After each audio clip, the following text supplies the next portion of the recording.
noite para todo mundo. Hoje vamos ter uma live comigo e com a doutora Daniele, endocrinologista, em que vamos falar sobre a diabetes, convivendo bem com a diabetes. Então, quando o paciente recebe o diagnóstico, passa um monte de coisa pela cabeça. Então, nós resolvemos fazer essa live para desmistificar algumas questões para vocês, tanto da pré-diabetes quanto do paciente diabético, até o tratamento, como que faz o diagnóstico, enfim.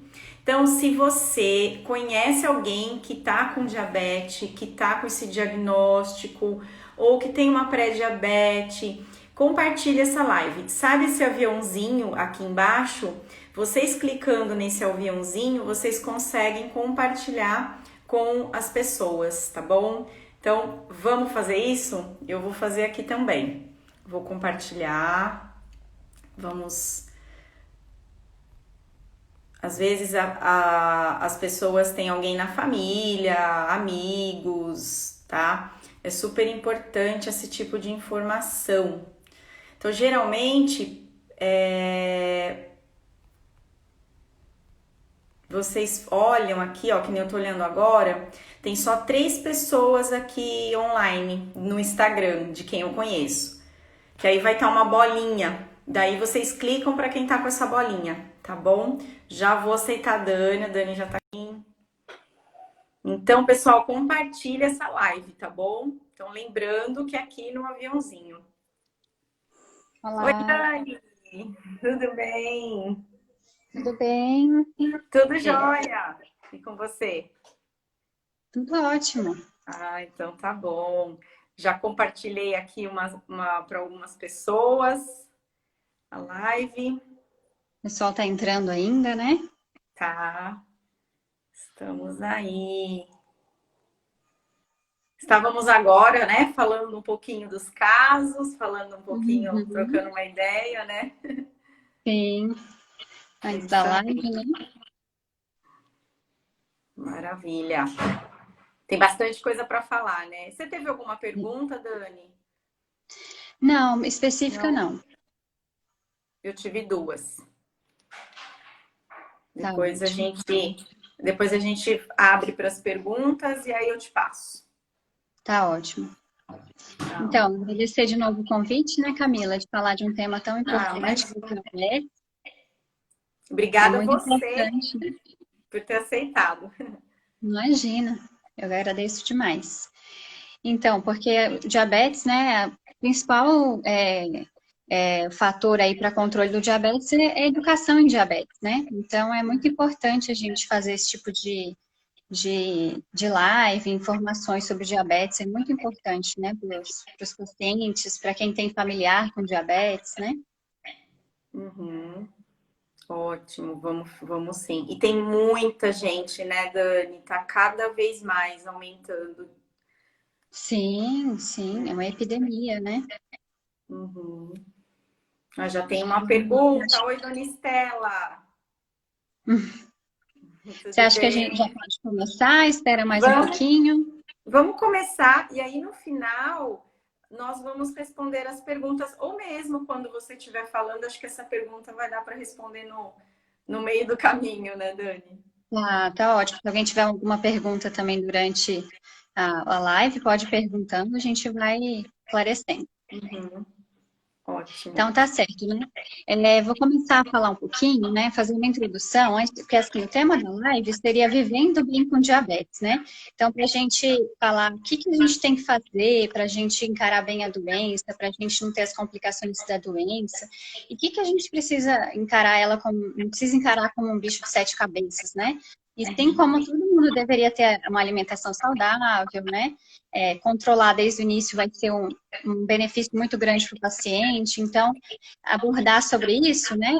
Antes de abordar isso, acho que é muito importante falar com relação aos tipos de diabetes. Eu recebo muitas dúvidas dos pacientes, que tipo de diabetes eu tenho, né? Então, a gente tem vários tipos de diabetes. A gente tem muitos mesmo. Mas os mais comuns seriam o diabetes tipo 1 e o diabetes tipo 2. Então, eu vou dar uma breve explicação do que seria esses dois tipos de diabetes, né? Porque, por exemplo, o paciente chega para mim e fala assim, doutor, eu uso insulina, então eu tenho diabetes tipo 1? Não, não é bem assim, né? Então, não é só o uso da insulina que determina se ele tem diabetes tipo 1 ou tipo 2. O diabetes tipo 1 é aquele diabetes onde acontece uma destruição autoimune, né? Uma destruição das células produtoras de insulina lá no pâncreas. E aí essa destruição vai fazer com que ele diminua, tenha pouca ou nenhuma, né? E geralmente evolui para nenhuma produção de insulina. Esse tipo de diabetes, ele acontece na infância, na adolescência, algumas vezes na idade adulta, né, jovem, adulto jovem, mas ele acontece mais na infância. E o tratamento, como vai ter essa destruição das células que produzem insulina, vai ser sempre com insulina. Então, desde o início vai ser insulina, né? A prevalência desse tipo de diabetes, ela gira em torno de 5 a 10%, né? E aí, o diabetes tipo 2 já é aquele paciente que produz insulina, pode não produzir de maneira eficaz, né? Produzir uma quantidade menor, ou então ele tem uma ineficiência dessa ação da insulina, né? Que seria a resistência insulínica, né? E aí, esse paciente ele vai ter graus variados, ou diminuição da produção, de ineficácia da ação, mas ele, no geral, ele vai ter uma produção. Não sei que evolua muito tempo, que vai diminuindo essa produção. E, no geral, são pacientes adultos, né? Mas, hoje em dia, não é só adulto que tem. Não sei se você já pega criança, Camila, que tem diabetes tipo 2, né? Com essa epidemia de sobrepeso, obesidade, né, maus hábitos alimentares, a gente tem cada vez aumentando a incidência não só nos adultos, cada vez mais jovem vem aparecendo, né, o diabetes tipo 2, né, muito comum.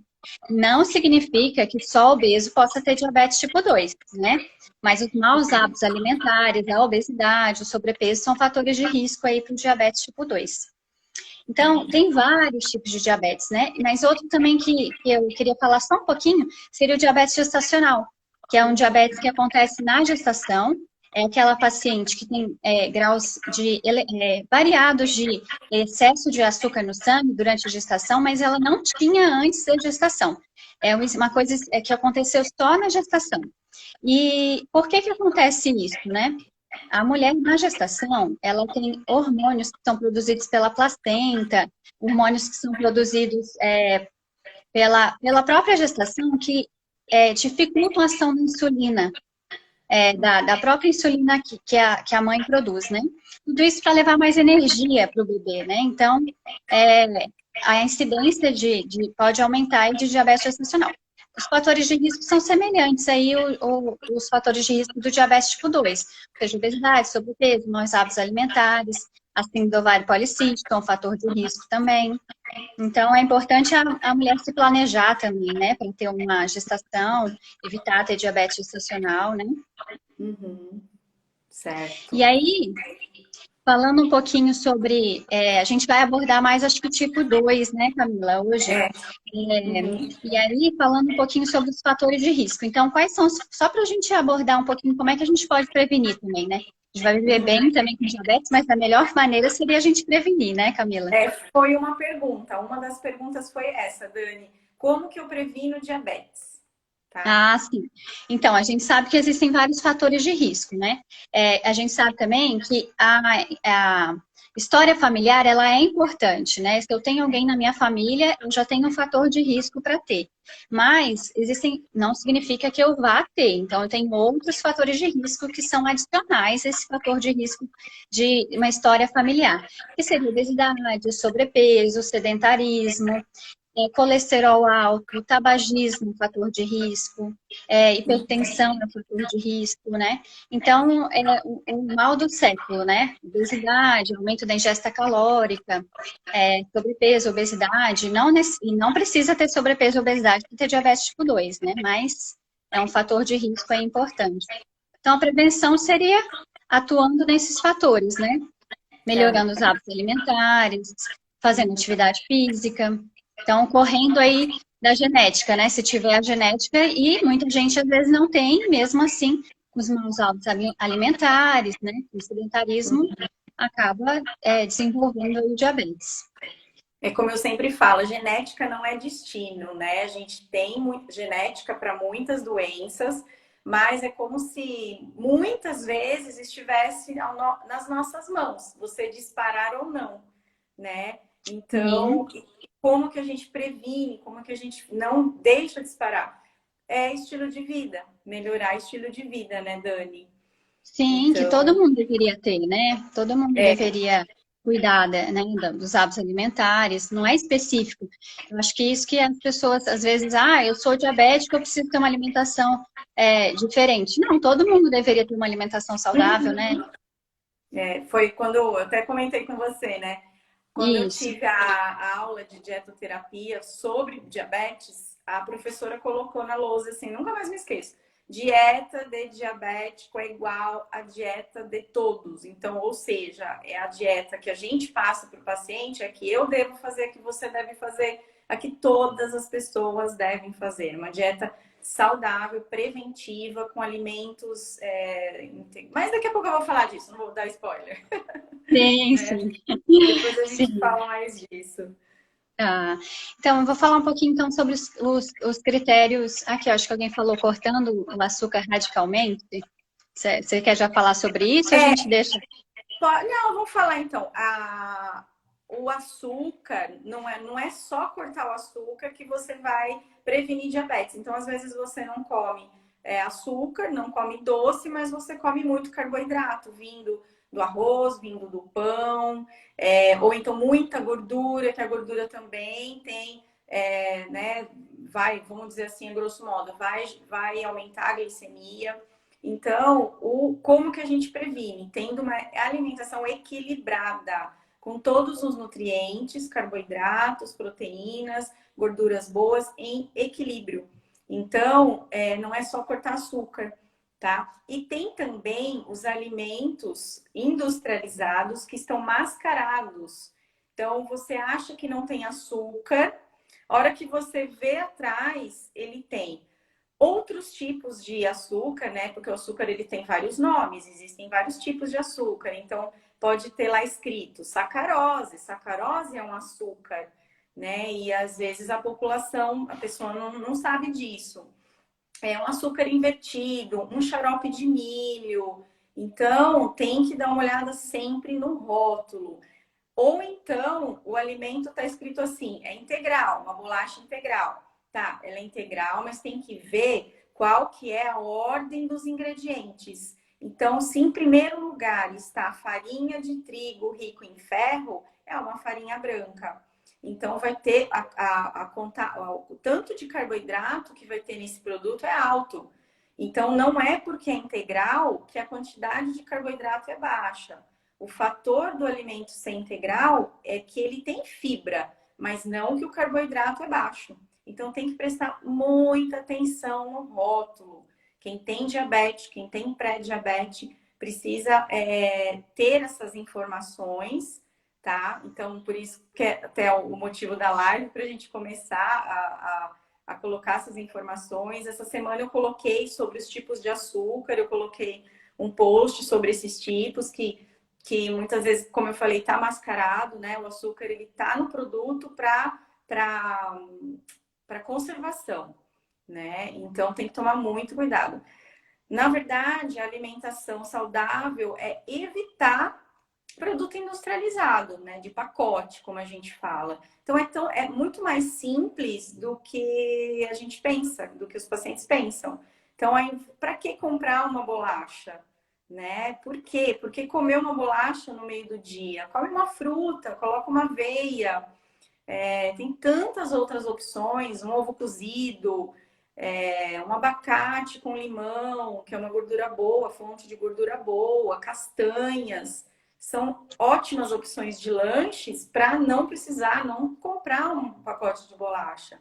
Então, além de ser mais saudável, essa compra fica muito mais barata. Então, você economiza, né? Economiza dinheiro, além de ficar mais Uhum. saudável. E é como eu sempre falo, é a alimentação dos avós, que os bisavós tinham, né? Essas coisas de pacote industrializadas era uma vez no ano. Uma vez no ano Uhum. tomava refrigerante. Meu pai tomava refrigerante no Natal, né? Sorvete era raridade também, né? Não tinha bolacha recheada, então era comida de verdade mesmo, arroz, o feijão, a carne, o frango, o ovo, muita verdura, muito legumes e fruta. Essa era a base da alimentação.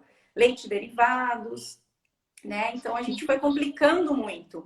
E aí entra Uhum. muito produto no mercado, mascarado de integral, de orgânico, tem muito isso também, Dani. Ah, e o chocolate, eu comprei um achocolatado orgânico.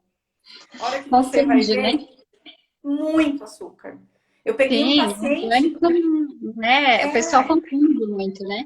muito diabetes tipo 1, Dani, 10 anos. Aí a mãe comprou esse achocolatado orgânico, vende de lata no supermercado. Aí ela me mandou uma mensagem: Nossa, eu comprei um achocolatado orgânico de tal marca e foi para 300 a diabetes. Aí eu pedi para ela tirar uma foto, né? Então eu falei: Então ele é orgânico. Ele ser orgânico significa que ele não foi, ele não, né? A fazenda que ele foi plantado, aquele cacau não tinha, não usaram pesticida, não usaram agrotóxico naquela plantação, só isso, né? Mas É, naquela lata tem açúcar.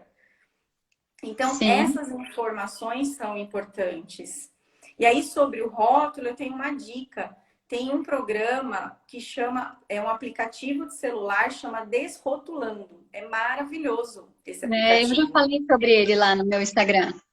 Ah, é? Então, você vai fazer uma compra com QR Code e aí ele tem a classificação do produto. Então, até vocês Uhum. ficarem craques nos rótulos, vale a pena baixar ele. Eu vou colocar aqui nos comentários o nome dele.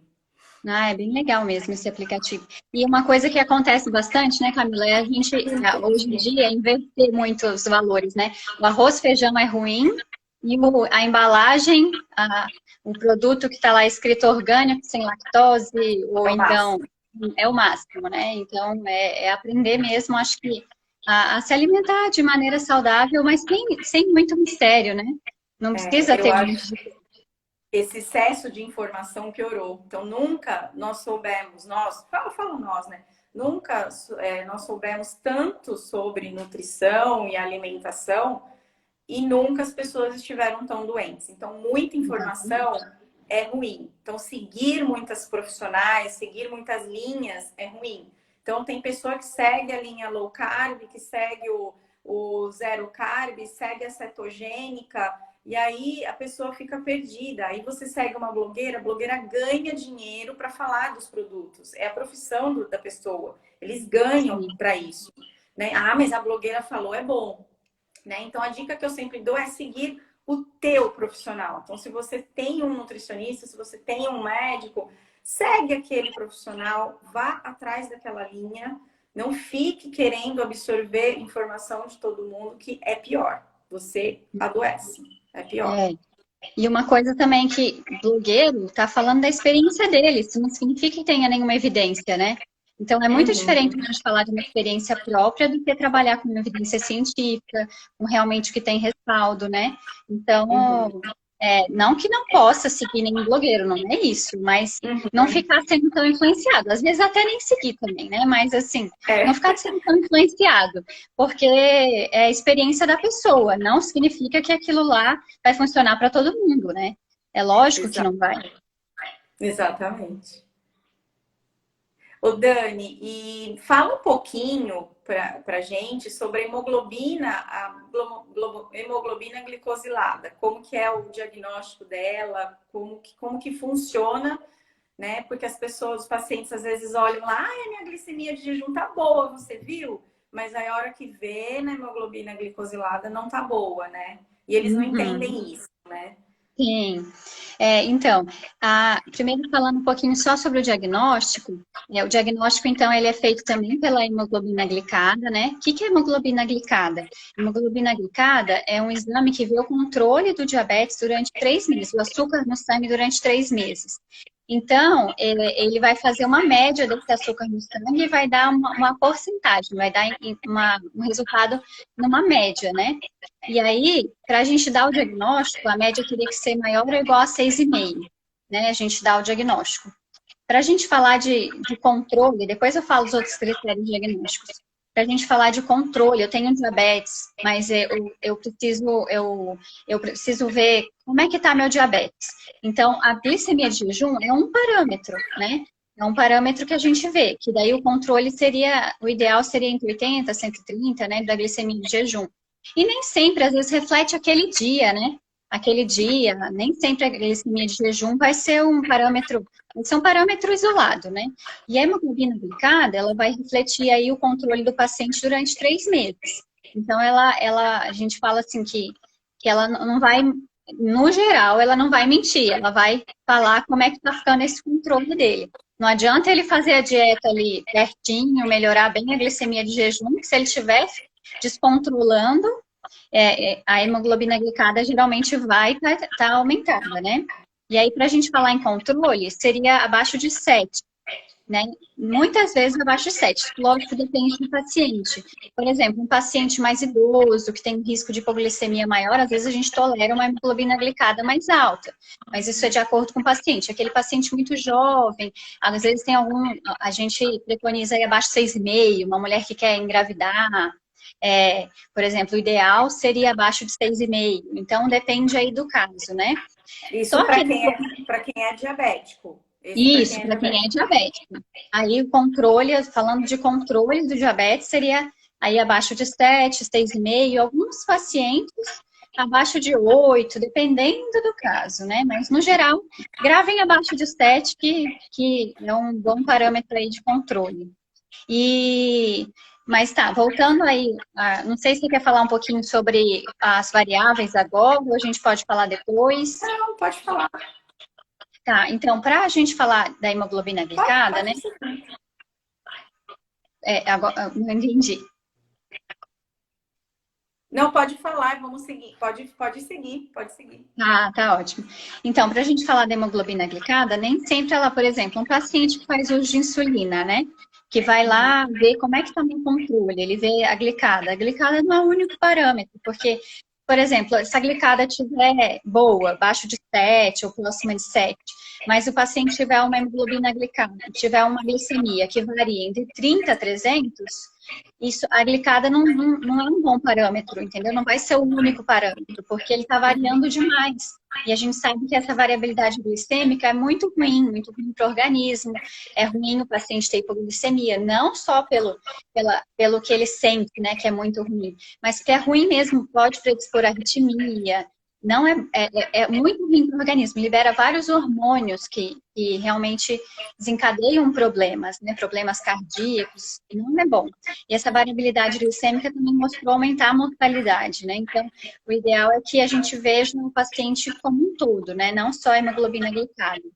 Uhum. Ai, tá jóia. E aí, voltando para o diagnóstico, né? A hemoglobina glicada é um dos parâmetros, né, do diagnóstico. A gente tem também a glicemia de jejum, que se a gente tiver 2 glicemias de jejum em 2 ocasiões, maior ou igual a 126, a gente dá o diagnóstico. A gente também tem um teste oral de tolerância à glicose, onde ingere um líquido, teste oral de tolerância à glicose, 75 gramas, onde ingere um líquido, uma glicose dissolvida, e depois de 2 horas, se tiver maior que 200 também, um diagnóstico de diabetes. E existe aquele paciente que tem alguns sintomas. A gente não tem que esperar ter sintomas para a gente dar o diagnóstico, né? Os sintomas de diabetes, quando ele está muito descompensado, a maioria das vezes é silencioso o diabetes, mas os sintomas são quando está urinando muito, muita sede, emagrecendo. E aí, se esse paciente tiver esses sintomas e fizer uma glicemia em qualquer horário do dia, tiver maior que 200, também dá o diagnóstico de diabetes. E também acho que é importante falar um pouquinho sobre, aqui acho que eu não estou falando alguma coisa. Então, no caso de idoso com hemoglobina glicada de 7,5, mas com uma glicemia capilar que apresenta uma média de 200, 300, trataremos normalmente? Não me prenda hemoglobina glicada de 8,5, que é a recomendação. Não, se ele está com uma glicemia capilar, uma média alta, então a gente tem que levar em consideração as glicemias, como é que estão ficando. Hemoglobina glicada não é o único parâmetro, principalmente em paciente que faz uso de insulina, né? Ou que está muito descompensado. Existem outros fatores também interferentes da glicada, né? que não dá para falar tudo aqui, mas assim, por exemplo, um paciente que está muito anêmico, um paciente que tem uma doença renal, um paciente que tem alguma doença na hemoglobina, que eu não vou entrar em detalhes, mas pode falsear para cima, pode falsear para baixo. Então, eu também tenho que ver, em alguns pacientes, a glicemia capilar, principalmente o paciente que faz uso de insulina, e ver se não está variando demais também. Uhum.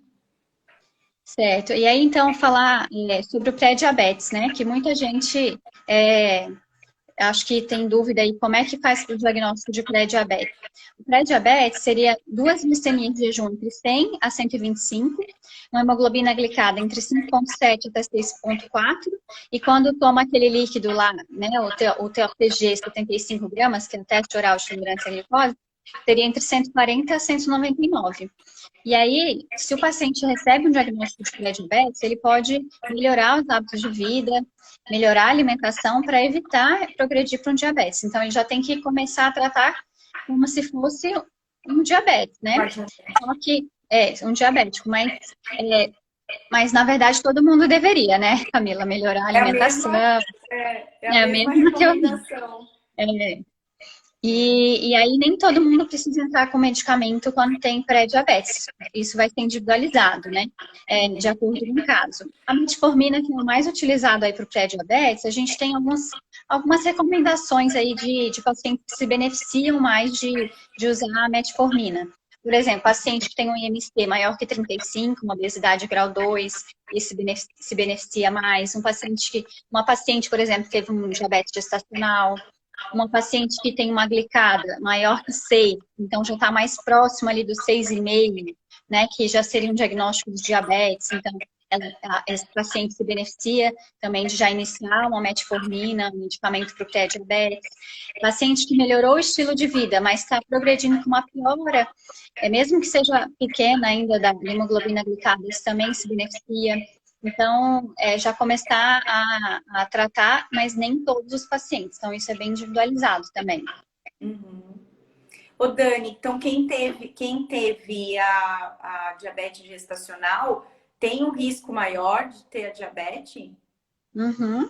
Tem. Sim, quem teve diabetes gestacional tem um risco maior, é um fator de risco já para o diabetes. Inclusive, depois que essa mulher tem o bebê, né, que daí resolve bem esses hormônios que são contra-insulínicos, que dificultam que aumentam essa resistência insulínica, a gente repete, depois de 6 semanas, um teste para ver se ela tem algum pré-diabetes ou se ela tem diabetes.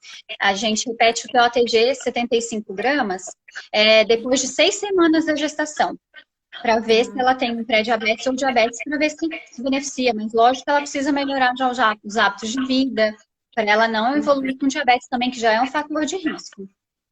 Bebê grande, às vezes ela não teve diabetes na gestação, mas o bebê nasceu grande, que a gente chama macrossômico, também é um fator de risco para ter diabetes. Uhum. Tá joia. Ô, Dani, então vou falar um pouquinho do tratamento nutricional. Do diagnóstico, você acabou? Acabei. Então, vou falar um pouquinho. Então, como eu estava falando, a dieta do diabético é a dieta saudável, né? Tanto para prevenção quanto para pré-diabetes, né? Então, acho que eu vou falar primeiro dessa e depois eu entro um pouquinho no quando o paciente está com a diabetes, né, Dani? Então, vamos fazer assim. Então, quando a gente pega esse diagnóstico pré-diabetes ou uma diabetes tipo 2, o primeiro fator é ver o peso. Então, se estiver com sobrepeso, obesidade, ajustar esse peso. Então, seria uma dieta hipocalórica. Cuidar bastante da carga glicêmica dos alimentos e do índice da refeição e do índice glicêmico dos alimentos, que é o quanto de açúcar libera no sangue quando você ingere esses alimentos. Então, por exemplo, né, até dei esse exemplo na outra live, né, Dani? Uma coisa é você comer um pão francês de manhã só com café, outra coisa é você comer um pão integral, café com leite e colocar um ovinho. Então, você acrescentou proteína, a carga glicêmica desse pão, que também por ser integral tem fibra, a carga glicêmica da refeição vai ser menor, né? Porque o índice glicêmico desse pão vai ser menor, só que eu melhorei a carga colocando proteína. Então, tem todos esses detalhes para a gente, quando o paciente está fazendo um tratamento nutricional, que a gente vai explicando. Gosto bastante de usar alimentos funcionais, tá? Para ajudar na inserção da fibra alimentar na refeição, na dieta. Alguns fitoterápicos, mas eu uso bem pouco para pré-diabetes e diabetes, porque já está com a medicação, geralmente, então eu acabo não entrando. A atividade física, né, como a Dani falou, como prevenção de doenças crônicas. Falando um pouquinho sobre a questão de hortaliças, verdura, legumes e frutas, né, no geral, a OMS preconiza, a OMS e o INCA também, não sei a Sociedade Brasileira de Diabetes, depois você me fala, preconizam o consumo de no mínimo meio quilo de verduras e legumes, tá? Isso para evitar doenças crônicas degenerativas. Então, é comer bastante verdura e legumes. Às vezes as pessoas chegam, Dani, comem uma folha de alface e uma rodelinha de tomate, né? Acha que tá bom e não tá. Então, aumentar muito a quantidade de verdura e legumes, tá? Tanto no almoço quanto no jantar. E aí eu sempre falo também, ao invés de comer lanche à noite, de comer pão, né, que acha que é mais leve, tem que priorizar a comida. Ah, mas é muito pesado, então tira o feijão, diminui o arroz ou tira o arroz, enfim.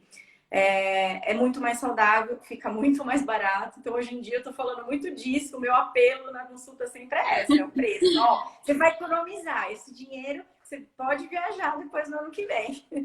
Aí funciona, Sim. viu, Dani? Quando eu falo assim, funciona. E aí, então, quando o paciente está com a glicemia descompensada, descontrolada, eu gosto muito da dieta low carb, tá? A dieta low carb, ela é diferente da dieta cetogênica. Dieta low carb é uma diminuição da ingestão de carboidratos, então mais ou menos 30%. A alimentação normal gira em torno de 50% ingestão de carboidratos e a cetogênica é 5%. Então eu não recomendo, a Dani também, eu sei que ela também não recomenda, né? Esse tipo de dieta. Existem profissionais que recomendam, mas a nossa visão é essa, tá? Ela causa, principalmente se estiver usando insulina, né, Dani? Ou hipoglicemiantes orais também, pode causar uma queda da glicemia, fraqueza, desânimo, tontura, já vi desmaio. Então, eu não recomendo. Eu só usava esse tipo de dieta quando eu trabalhava na PAI e eu atendia paciente com epilepsia, que é a recomendação. Que foi a única época da minha vida que eu utilizei esse tipo de dieta, mas como uma forma terapêutica, né? Então, a low carb, na minha opinião, funciona bastante. Usar alimentos integrais na sua forma integral, então cereais integrais. Então, uma aveia, os pães integrais, o arroz integral, mas tudo calculado, tudo controlado.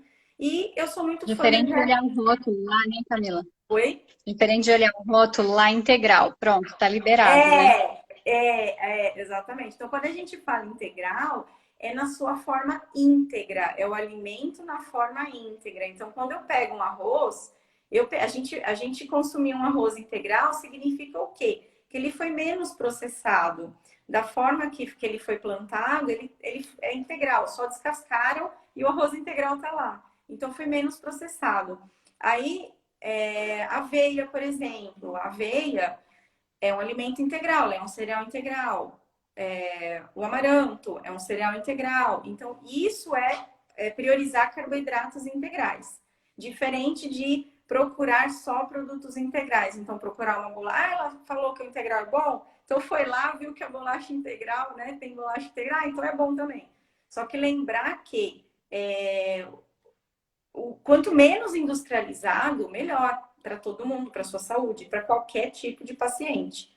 Né? Já dizia Michel Pollan, ele tem até um livro chamado Manifesto da Comida, e ele tem lá as 10 regras, né, as regras da comida. Então, descasque mais e desembale menos. Então, essa é uma regra de ouro que vai facilitar muito vocês. E eu gosto muito da dieta mediterrânea, que ela é um patrimônio da humanidade, já foi considerado um patrimônio da humanidade. Tem diversos estudos sobre esse tipo de dieta, como prevenção de doenças crônicas degenerativas, prevenção de diabetes, de Parkinson, Alzheimer. Até tem uma variação dela que é a dieta Mind, né? Mas ela é baseada na dieta mediterrânea. E ela é mais do que uma dieta, ela é um estilo de vida. Então, esse estilo de vida que a gente está falando, que a Dani falou na live, no começo da live, do exercício, da alimentação, é o estilo de vida, né, preconizado por essa dieta mediterrânea. Então, exercício físico, priorizar alimentos integrais, esses cereais integrais, consumo de carnes brancas, peixes, frango, leite derivados, consumo de azeite extra virgem.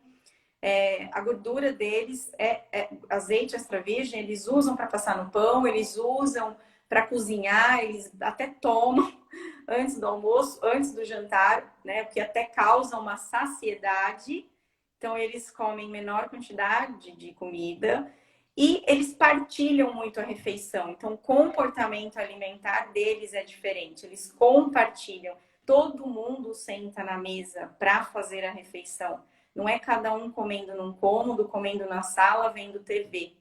Eles prezam cozinhar. Então, pegar no quintalzinho lá o manjericão, o orégano, o que eles plantam, fazem tudo. Eles fazem a compra na feira. Eles têm alimentos frescos. Então, isso é o estilo de vida mediterrâneo.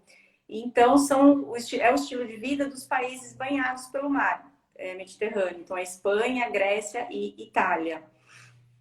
Tá? Então, ingredientes frescos, com menos processados possível. Então, que a gente está falando, né, na live toda. Legumes, muitas verduras, frutas, grãos integrais. E o vinho tinto e o suco de uva integral, Dani. Aí você vai falar sobre a questão do álcool. Aham. Eu Como não que ia é? abordar aqui, mas assim, o álcool a gente preconiza assim, que sempre utilize de maneira moderada, né? Então, o que seria o preconizado? O paciente está controlado para ele consumir, mesmo sendo de maneira moderada, então ele tem que estar com diabetes controlado. E aí, o que seria a recomendação? Utilizar uma dose ou menos para mulher por dia, né? Não precisa ser essa dose, seria assim, até isso, né? Ou até 2 doses ou menos para homem, né? Só que tomar muito cuidado, aquele paciente, por exemplo, faz uso de insulina, que ele pode, o álcool, se ele consumido, ele pode inibir a produção hepática de glicose, ele também pode dificultar a liberação de outros hormônios, e isso pode precipitar a hipoglicemia, né? Dependendo do paciente, da quantidade de álcool, então tem que tomar cuidado. E o álcool também pode favorecer até hiperglicemia, né? Porque o álcool tem caloria, a bebida alcoólica, ela pode elevar a glicemia, né? Então interfere aí também. Então tem que tomar sempre cuidado, tem que ser um uso aí moderado, né? E nem entra como recomendação médica, né? Eu só citei, mas Não, ele não, não entra como recomendação médica, não. tá? Isso lá na Itália, lá eles têm aquele estilo de vida diferente, né? Tem algumas perguntinhas aqui, deixa eu ver. Qual a diferença então, já falei. Qual a diferença da low carb e da mediterrânea? Não seria exatamente, excelente, Ju, a mediterrânea. Então, a mediterrânea para qualquer doença crônico-degenerativa é na minha prática clínica, eu uso para uma pessoa que me procura. Eu quero melhorar minha alimentação. É a mediterrânea que eu passo, tá? Ter mais frutos do mar como ingrediente proteico não elevaria muito o ácido úrico em diabetes. Tá, eu falei de peixes e frango. O frutos do mar, ele não entra na classificação de peixes, tá? Eles são crustáceos, enfim. realmente, se o paciente tem ácido úrico e colesterol, tem que tomar cuidado sim. Mas um peixe tranquilo, tá? O salmão, uma polaca do Alasca, o bacalhau de salgado, né? Tira bastante o sal. Tem arenque, sardinha, muito bom a sardinha. A sardinha é riquíssima em ômega 3. É um peixe barato, dá para fazer bastante coisa, tá? Então, frutos do mar tem que ter cuidado sim, tá? Mais alguma? Eu não tá aparecendo aqui para mim as Não, perguntas. Dani. Não tem. Pergunta por enquanto não. Deixa eu ver aqui. Então, você falou, né, que o paciente que tem excesso de peso deveria fazer uma dieta hipocalórica, né? Eu recebo Uhum. muitos pacientes que pensam assim, então eu teria que chegar no meu peso ideal, né, para poder ter um benefício aí para controlar meu diabetes. Então, só para esclarecer, lógico que quanto mais peso esse paciente perder, melhor é emagrecer, né? Só que o que é o peso preconizado de uma perda para dar alguma melhora no controle glicêmico? Então, a perda de peso que a gente já fala que tem uma melhora no controle glicêmico, seria uma perda de peso de 5% do peso inicial. E a gente preconiza chegar a uma perda de peso aí de 10%, porque pode né, ter mais, mas não necessariamente o paciente precisa chegar no peso ideal, ou então sair da obesidade, que às vezes a gente sabe que a obesidade também é uma doença crônica, né? E aí que às vezes, muitas vezes é difícil da gente chegar ao peso ideal, então a gente trabalha aí com umas metas mais realistas e vai aumentando mais essas metas, se possível, né? Uhum. Ótimo. E aí, do exercício físico, Dani, fala pra gente o que é melhor? A musculação, o aeróbico? Uhum. Então, antes de eu falar sobre a recomendação de qual exercício, só para as pessoas entenderem por que o exercício físico é bom. Então, o que o exercício físico faz? Por exemplo, antes eu vou explicar o que a insulina faz. A insulina, para a gente entender, a insulina é como se fosse uma chavinha que vai lá abrir a porta para a energia entrar dentro da célula. E aí o exercício, o que ele faz? Ele faz com que a gente não precise utilizar essa chavinha da insulina. Ou seja, a energia vai entrar dentro da célula sem precisar usar a insulina. Então, a gente fala que o exercício melhora a resistência insulínica. Então, porque você não precisa usar a insulina para melhorar a glicemia, né? Então, é muito importante associar exercício físico. Lógico que a gente vai avaliar se o paciente tem alguma contraindicação, se ele está apto para fazer atividade física, e vai prescrever se a atividade física é de acordo com o condicionamento, né? Mas a atividade física é super importante, tanto para prevenção como para o tratamento, né, do diabetes. E aí, quando a gente fala de prescrição de atividade física, de recomendação de atividade física, a gente, primeira coisa, orienta que o paciente diminua o sedentarismo. Por exemplo, não fique tanto tempo na frente da TV, tanto tempo sentado. Se ele puder levantar a cada meia hora, tem estudos que mostram que quanto menos sedentarismo, né, independente se faz mesmo atividade física, um exercício planejado, isso já traz benefício para ele. Então, não ficar mais que 2 horas na frente da TV, passear com cachorro, ou então cuidar de um jardim, evitar muito sedentarismo, ficar muito tempo parado. Isso já beneficia o paciente. E aí, falando de exercício aeróbico, no geral, os dois são bons, mas no geral, o exercício aeróbico, os dois vão ter uma melhora e a gente preconiza o exercício aeróbico. O ideal seria maior que 150 minutos por semana de exercício aeróbico. E quando a gente fala de exercício aeróbico, né? O que é exercício aeróbico? Às vezes as pessoas têm dúvida, né? Aquele exercício aeróbico é aquele exercício que a pessoa faz e acelera o coração, aumenta a frequência respiratória, então caminhada, natação, ciclismo, corrida. E aí, mas eu não faço nada, eu já vou começar com 150 minutos na semana? Não. Você começa aos poucos e vai aumentando, né? Isso depende do condicionamento do paciente. Mas o que a gente sabe também? O exercício físico, ele tem um benefício que perdura um pouco mais de um dia. Então, se o paciente, o ideal é ele não ficar mais que 2 dias sem fazer exercício, ele ter um benefício maior do exercício. Então, ele intercalar os dias aí para fazer a atividade física. né, Ah, do legal. exercício aeróbico. E o exercício resistido, que seria musculação, também auxilia. Porque a gente vai estar utilizando aí o açúcar no músculo e vai estar repondo esse açúcar no músculo sem usar a insulina. Também ajuda.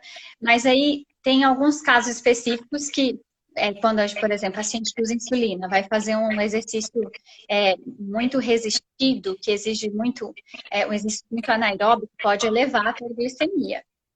Mas aí são casos individuais, assim. Mas, no geral, a gente recomenda para, por exemplo, o diabético tipo 2, fazer de 2 a 3 vezes na semana, né, sessões, entre 8 a 10 tipos de exercício, né, com séries lá, tipo musculação, pezinho, o peso do corpo, elástico, por semana também, associado com aeróbico, isso seria o ideal, né?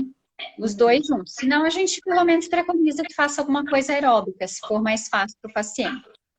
Uhum. Não sei se Ô, alguém Dani, tem alguma dúvida sobre exercício. tem uma pergunta aqui para você, ó. Tem estudo mostrando a associação do estresse com o aumento do risco de resistência à insulina? Um paciente estressado teria mais predisposição a diabetes tipo 2? Então, na verdade, assim, não existe diabetes emocional, né? Mas lógico que o estresse libera vários hormônios que pode favorecer, né? Aumento da glicemia. Mas assim, dizer que tem diabetes emocional, não. Não dá para a gente afirmar isso. Agora, o paciente tem diabetes, ele está sofrendo, assim, tem uma variável muito grande de coisas que alteram a glicemia. E lógico que esse estresse vai também ajudar aquele paciente sem ter diabetes também poder levar, mas não é o único fator, né? E o diabetes também não é o único fator. O paciente chega assim, doutora, meu diabetes está muito compensado porque eu estou muito estressada. Tudo bem, pode ser um fator, mas não é o único, né? Existe uma lista enorme de fatores que alteram o diabetes, né? O álcool, a dieta, a atividade física, o sedentarismo, o estresse entra, né, em um deles, mas não vai ser o único fator, não. O estresse não é capaz de levar tanto assim, né? Mas é um fator, sim, com certeza. Eu acho que. Gente, alguém tem mais alguma dúvida? Alguém quer Para mim perguntar? não aparece nada aqui, Camila. Não, que coisa, Dani. Ah, mas não tem problema, você vê. Mas no começo estava aparecendo, né? Tava. Eu acho que de pergunta foi, por enquanto, foram todas. Pessoal, Eu ninguém tem posso mais falar. nenhuma dúvida?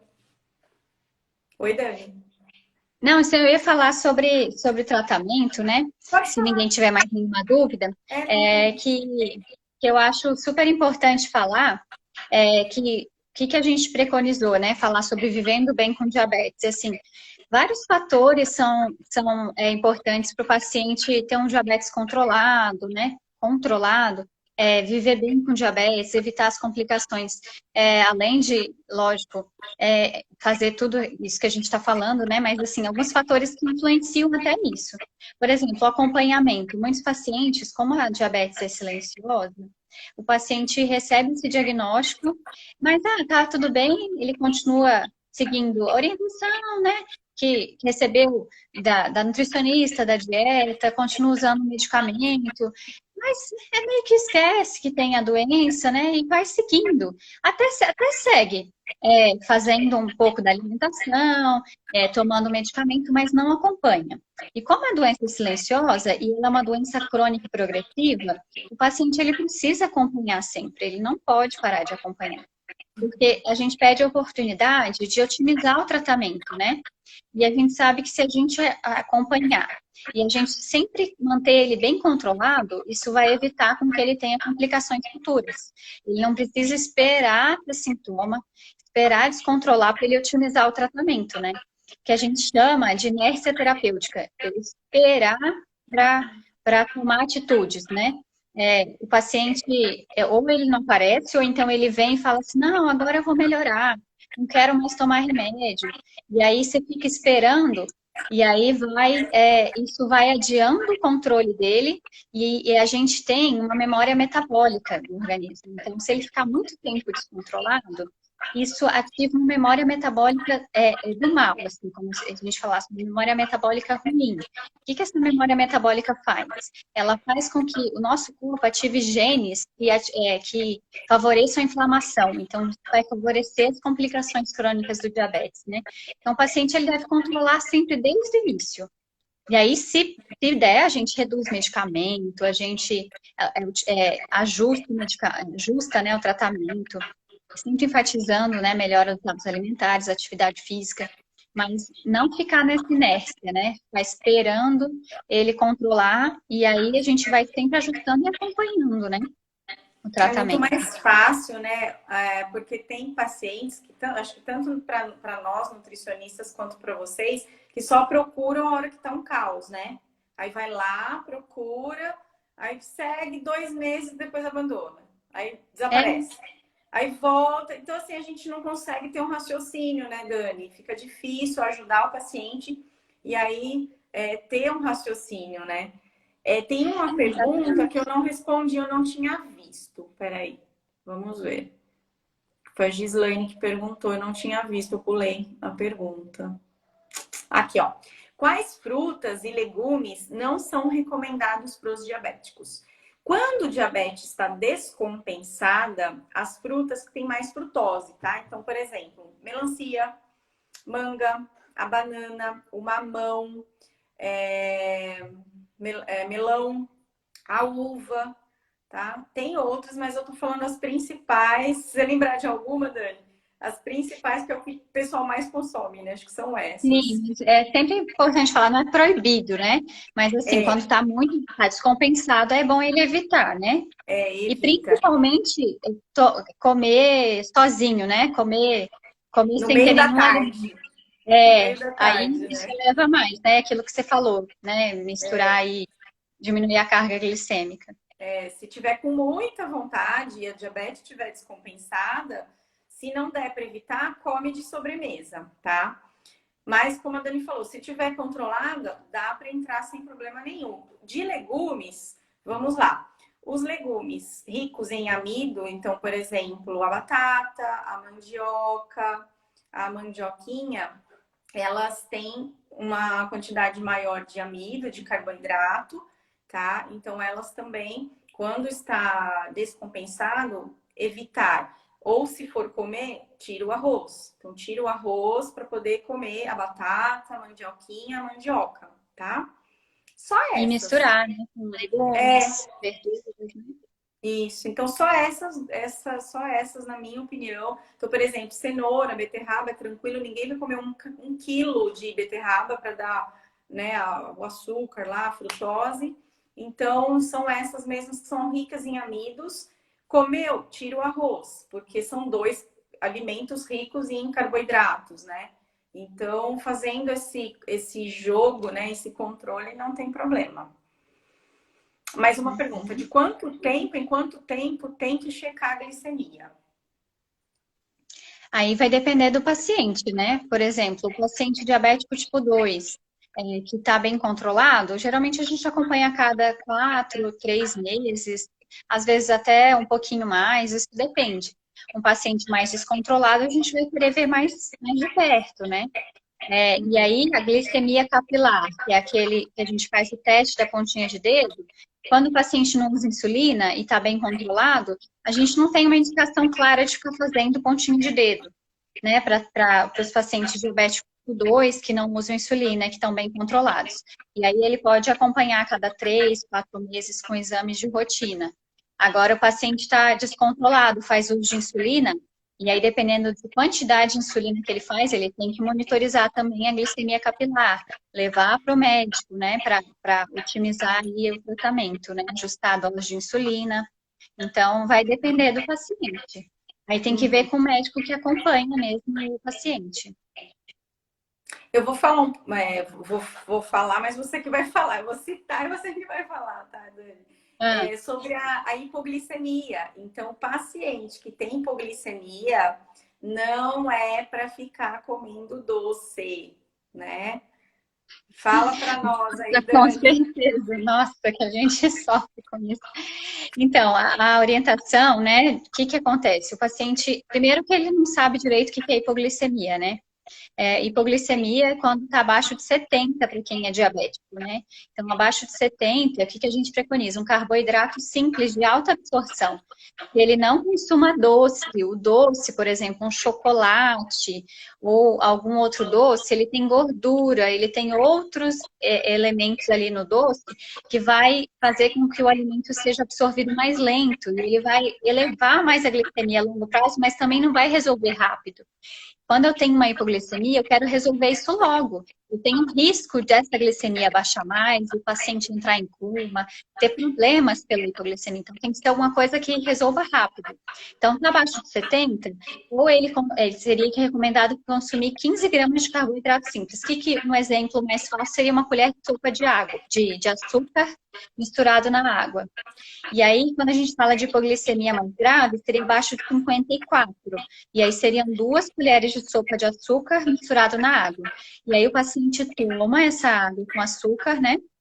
Depois de 15 minutos ele volta a medir a glicemia. Se não tiver resolvido a hipoglicemia, que seria ficar maior que 70, aí ele tem que repetir de novo esse açúcar na água, ou 2 balinhas que dê 15 gramas, que seja bala que tem açúcar, tem que ter e não pode ser bala, tem que ser bala só, tem que ser açúcar, né, basicamente. Também pode ser um refrigerante, 150 ml normal, não pode ser o zero, né? Uma Mas assim, o Coca-Cola, né? açúcar eu acho que é o mais fácil, assim, né? Mas Tem tem aonde, balinha também. qualquer lugar tem, né? E aí, assim, aí o paciente faz assim, ele sente o sintoma, ou então nem mediu, já come um doce ou come alguma coisa em grande quantidade, e aí, mas eu não entendo, meu diabetes está muito descontrolado. Eu passo mal, aí eu como, e eu como doce, e aí de repente vai para 300, né, depois. Por quê? Porque o doce, ele é rico em gordura, ele tem muito açúcar, então ele vai elevar depois de bastante tempo. A pessoa às vezes só pensa no carboidrato, né? Mas às vezes não lembra que tem alimentos que também têm gordura, né? Então, comeu um monte de alimento gorduroso, um churrasco, e acha que não vai elevar a glicemia, né? Mas eleva depois de várias horas, né? Diferente da hipoglicemia. Só para falar que várias coisas alteram a glicemia, né? Não só o Não açúcar, só né? açúcar, legal. Ó, tem uma pergunta, Dani. Boa noite, doutora. Minha glicemia capilar é super controlada, não passa de 120, mas a glicada não consigo baixar de 7. Por que será? Mas tem que ver quantas vezes está medindo, né? Que horário está medindo? Será que está medindo no horário que está elevando? Tem que ver se tem algum horário aí que está elevando mais, né? Tem que ver com o médico dela que horários que ela precisa medir para a gente conseguir identificar, né? Às vezes está medindo só o jejum, às vezes está elevando depois de alguma refeição. Então, não depende de que horário que ela está medindo. Então, para poder otimizar o tratamento, acho que teria que fazer uma monitorização aí um pouco melhor, né? Não sei se ela está monitorizando bastante, teria que monitorizar mais vezes, talvez, para a gente Ela falou que falar. mede 6 vezes ao dia. Mas antes de você entrar, Bia, a doutora estava falando que para diabético, a glicada de 7 tá Na meta, né? tá na média, né? Isso, a meta seria abaixo de 7, né? É. Ela tá com glicada de quanto? 7. Ah, tá bom, ó, tá bom. Para diabetes tipo 1, a dela é tipo 1. Sim, e aí, assim, tem que ver também se não está variando demais, né? Porque, igual eu falei, por exemplo, a minha hemoglobina glicada pode estar 7, mas se eu estiver indo de 30 a 300, ou 30 a 200, isso não é bom. Então, o ideal seria ficar numa hemoglobina glicada abaixo de 7, mas sem essas oscilações muito grandes. Aí tá perfeito. Uhum. Deve ser pela hipo. E aí procurar, né? O endócrino. É. Ó, passou rápido, deu 1 hora. Uhum. Que mais, gente, de pergunta?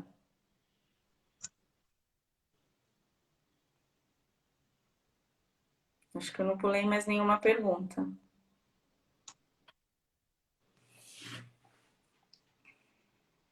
Alguém tem mais alguma pergunta?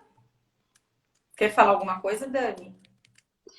Não, acho que só, se o pessoal não tiver mais perguntas, acho que é só encerrar mesmo, ver se alguém mais tem mais alguma dúvida.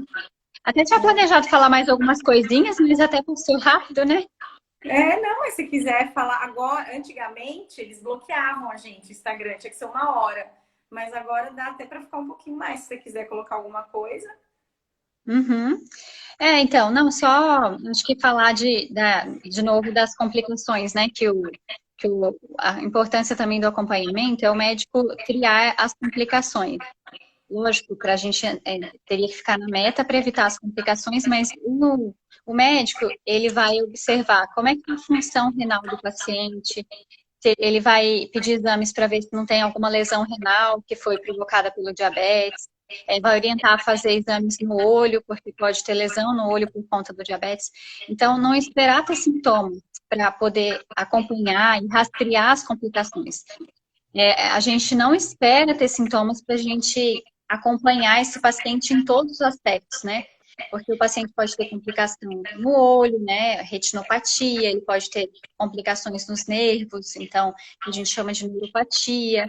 Ele pode ter também nefropatia, que é um problema renal. Então a gente vai sempre acompanhando tudo isso, né? Periódico. Então é importante a gente acompanhar. E aí, se o paciente entrar na meta, né, ficar bem controlado, ele vai evitar muitas complicações, né? Então, acho que esse que acho que o recado aí de controlar, acompanhar, né? Não esperar descontrolar, não esperar sentir. Tinha uma chefe minha que falava assim, que queria que doesse igual pedra Dor nos de rins. dente. Não, ela Pedra falava no igual rim? pedra nos rins. Porque daí o paciente vinha controlado. Aí eu falo, não, coitados dos pacientes. Mas é porque, assim, como uma doença, no geral, silenciosa, né? Tô falando mais do diabetes tipo 2, né? É uma doença silenciosa, porque o diabetes tipo 1, ele já vai abrir um quadro que a gente não tem dúvida. Eu tô falando do diabetes tipo 2, que é uma doença silenciosa, o paciente vai demorar para ter sintoma. Muitas vezes vai demorar anos para descobrir que tem. Ou então, fez o diagnóstico, não acompanhou, e aí depois, quando vai ver, já descontrolou. Então, a gente precisa acompanhar periodicamente, né? Então, essa é muito importante. Certo. A Ó, gente não dá alta nunca para esse paciente. tem que sempre, né, periodicamente ir no médico para fazer o controle. Uhum. Posso ter hipoglicemia sem ser diabética? Pode, tem várias outras causas de hipoglicemia, mas agora a hipoglicemia para quem não tem diabetes é diferente, o valor é diferente. E aí a gente não fala abaixo de 70, porque a gente já fala abaixo de 55, e algumas literaturas falam até outro valor.